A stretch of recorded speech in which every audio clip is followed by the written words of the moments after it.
And donkeys at a Bournemouth sanctuary could be sent to the slaughterhouse unless enough money is raised to save the home from closure. That's the way it is with us this evening. Join us again if you can, the usual time, 6:30, from us all here. Very good evening. Good night.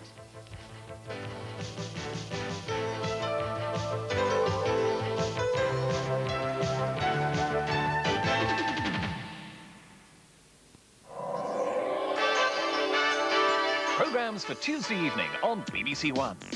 At 7 o'clock, Tomorrow's World looks at how computers are being put to a fascinating new use in the art world. And at 7:30, EastEnders. Is marriage going to change Carmel? Stop it, that's We're married. You're going to learn to behave yourself, right? Says who? Says me. And a leek thief's on the loose in The Good Life at 8. Sorry, I was looking at my leeks. Why, are you expecting them to elope with the Brussels sprout? At 8:30, Bill and Ian are joined by Ian Woosnam, Shireen Bailey, John Barnes and Martin O'Fire. And at 9:30, John Parrott plays Dennis Taylor in coverage of the Masters Tournament from Wembley. At 10:15, Hirohito Behind the Myth investigates the enigma of the emperor worshipped by the Japanese and hated by the wartime allies. In Film 89, I'll be reviewing Gorillas in the Mist, the true story starring Sigourney Weaver, with whom we have an interview, and Salaam Bombay, an Indian film about a young street urchin. And with more international snooker at 11:50, this is Tuesday night on BBC1.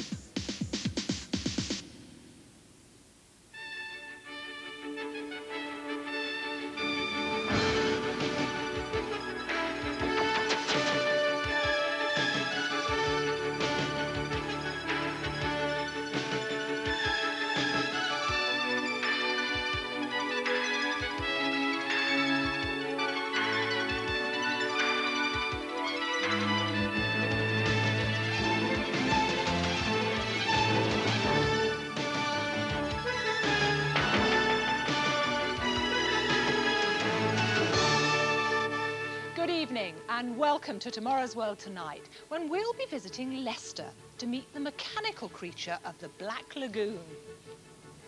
And we'll be linking up live with Europe using this dish on the top of Television Centre to pick up the very first pictures from the latest television satellite. And Leonardo da Vinci, the astonishing genius who 500 years ago developed techniques which are now the basis of computer-aided design. First of all, though, here's Maggie. Now, if you haven't quite got around to fixing up one of these little smoke alarms that screws into the ceiling, what do you reckon to this neat little device? Because this simply screws straight into a light socket, like so. And then once you've added the light bulb, it's practically invisible. There we go. And the batteries are recharged every time you turn the light on. Right, let's try a little bit of smoke, please. Here it comes.